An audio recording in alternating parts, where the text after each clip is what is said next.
जय हिंद दोस्तों। क्या आप जानते हैं कि बांग्लादेश ने भारतीय डिफेंस कंपनी का 180 करोड़ का ऑर्डर जो है रद्द कर दिया गया है। इसके पीछे क्या है सच्चाई और कौन भुगतेगा इसका नुकसान, चलिए इस बारे में हम लोग बात करेंगे। तो भारत की सरकारी डिफेंस कंपनी जो कि है garden reach ship builders and engineering limited, जिसको GRSE भी कहा जाता है, को बांग्लादेश ने नौसेना के लिए समुद्री टग बोट बनाने का ठेका दिया था। लेकिन अब बांग्लादेश ने इस डील को रद्द कर दिया है। GRSE को 800 टन वजनी एक टग बोट बनाने की डील दी थी, जिसमें कि 61 मीटर लंबी 76 टन तक खींच सकने वाली थी।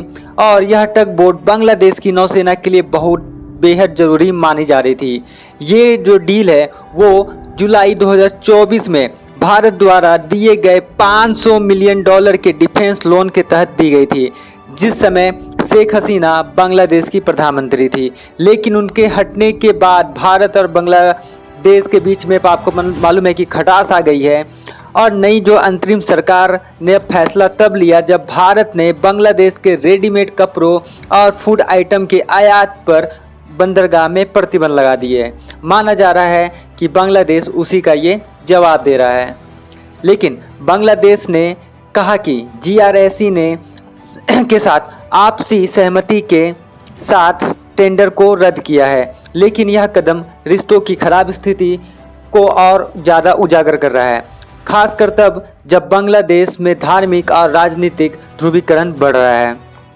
भारत ने पिछले 8 सालों में बांग्लादेश को करीब $8 बिलियन का लोन दिया है। मीरसराय में भारतीय आर्थिक जोन को भी की भी योजना थी, लेकिन अब बांग्लादेश कह रहा है कि कोई प्रगति नहीं हुई। विशेषज्ञों का मानना है कि भारत का नुकसान इसमें कम होगा, लेकिन बांग्लादेश का सबसे ज़्यादा होगा। ग्लोबल ट्रेड रिसर्च के अजय श्रीवास्तव कहते हैं बांग्लादेश अपने ही पैर पे कुल्हाड़ी मार रहा है। तो दोस्तों सवाल ये है कि क्या GRSE की डील रद्द होने के बाद व्यापारिक फैसला में भारत और बांग्लादेश के बीच कोई नई दरार का संकेत है? तो आपका इस बारे में क्या कहना है, तो नीचे आप कमेंट बॉक्स में ज़रूर कहें और मेरे चैनल को लाइक और सब्सक्राइब जरूर करें।